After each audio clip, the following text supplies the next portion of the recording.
Welcome to our Titus channel. If it's your first time, please like and so that subscribe so that you can get notifications and you can get updates whenever we have something new on our pages. Today we bring for encouragement from a very famous miracle of Jesus. That's the miracle feeding the 5,000 people. Now we know technically there are more than 5,000 people that Jesus fed because the Bible says there are 5,000 men. That means there are also women and children, but the Bible only counts 5,000 men. So there must have been so many people that we are part of this miracle.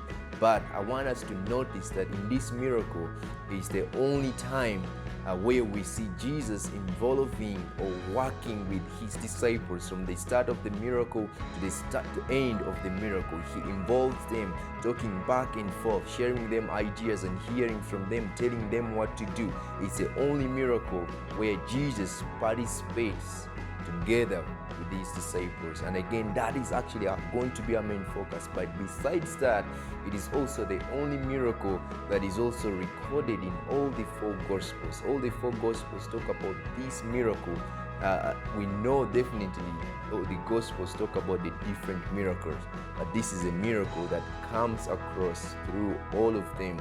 And again, it so shows how profound it is. Now, it's not more important than the others, but it's actually unique in its composition. In John chapter 6, verses 1 to 14, though we for our first episode we only read from verse 1 all the way to verse 7, and then we'll continue from verse 7 to 14 in next episode. Now we see Jesus is at the sea, and while he's there he sees a crowd coming. Now these people were not coming to Jesus for food, or they were not prepared to just come and eat. They wanted to hear from Jesus. They wanted to see Jesus perform miracles. They had come to see the sick being healed. They had come to see people being free. But when Jesus looks at them, the Bible says he notices that they needed food. So one thing I want us to see right in there, that Jesus realized their need even before they can even make their need known to him. It wasn't something they had come to do. It wasn't nothing they had planned, that we are going to go to Jesus to give us food. But when they went to him, they were wanting to be told, they were wanting to be prayed for. But Jesus gave them much more than they had wanted or they had expected. They never expected food, but in this miracle, Jesus feeds them. Now, for us who feel lost in life or feel like we are doubting, we lack faith, and we feel like God must be so far away from us because we don't have faith, like some of the people we admire.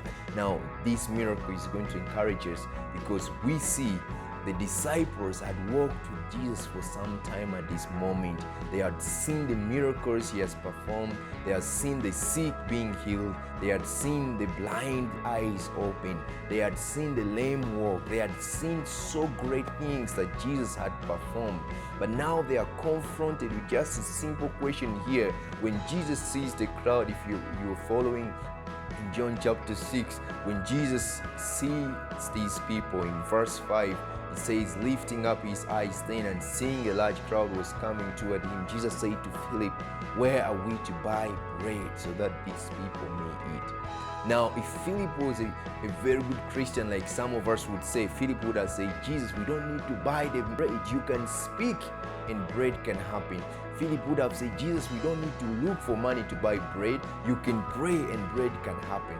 Now, Philip had walked with Jesus as his disciple, and we could expect him to be on the top, as we could expect ourselves many times that since we have been Christians, we should be on the top. And yes, there should be some kind of expectation, but sometimes what happens, we beat ourselves up because we feel like we don't have faith that we should have, or we are not so expectant the way we should be based on our Christian walk. Now, Philip should be judged because he should have known what to do. The fact that even Jesus turns to him, Jesus expects a brilliant answer from Philip. But Philip looks at Jesus and it just says, there is no way, even if we had 200 denarii worth of bread would not be enough for his people. So Philip tells him, even if we worked, because a denarii was actually, 1 denarii was a day's wage. So he would have said, even if we worked for 200 days, we cannot even feed these people. Philip tells Jesus, what you're thinking about is impossible. Now, as I said, we would have thought Philip should know that he's talking to a man to whom nothing is impossible. And he should be ashamed of himself. He should be feeling bad about his statement. And if some of us would even think, why did Jesus not tell him, you have little faith? Or why did Jesus not even tell him, why are you not a believer? Jesus still continues the conversation with him in his lack of faith and doubt. Obviously, we see that he doesn't think it is impossible.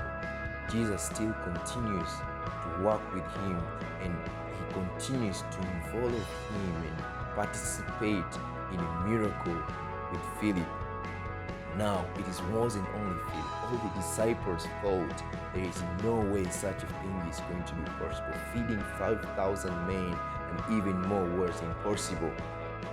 But Jesus works with men who had no faith and belief in what he was doing. And I want to encourage us that maybe for you have been told that Jesus will never work with you, or you are not good enough to be used by God, or you are not good enough to be a vessel of God, because you feel like for you, when people think of big things, for you're thinking of small things. Now, Philip was like that, but Jesus did not throw him away. He used him, and we should also be knowing that Jesus still wants to use us, and we can still walk to him and offer ourselves to him so that we can be his vessel, so that we can be used by him, so that we can participate in what he is doing. And I want to invite all of us who are watching that we can choose to participate in what Jesus wants us to participate in, no matter how we feel, no matter what we can contribute. All we can offer is our presence and our availability to say, here I am, and we want to work with you. May the Lord bless you as you offer yourself, offer your life, offer your heart, offer your time to say, I want to work with Jesus. I want to be involved into what he's involved into. I want to participate into what he's participating in, and to be a blessing, because then he is glorified even in our weaknesses. He's glorified even when we feel like we are less used and less motivated. He is still glorified when we offer ourselves to him.